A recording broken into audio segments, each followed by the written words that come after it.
Pakistan has played a very important role in this evacuation process. Up till now, we have evacuated about thousands of people from Afghanistan belonging to different nationalities.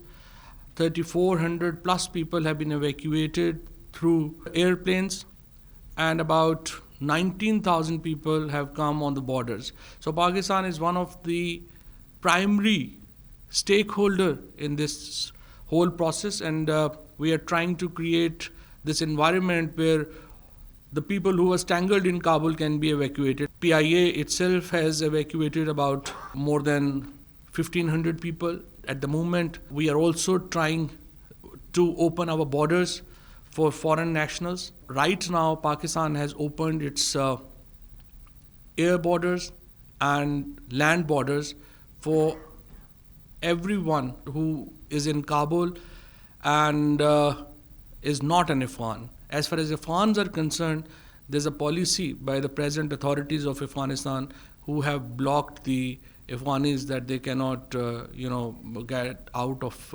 Afghanistan, and they have, because they have already announced amnesty, and they say that they won't allow. So anyone who can reach Pakistan on a valid visa and valid documentation is welcome, and Pakistan is playing an important role in this evacuation process, and we will continue to do that.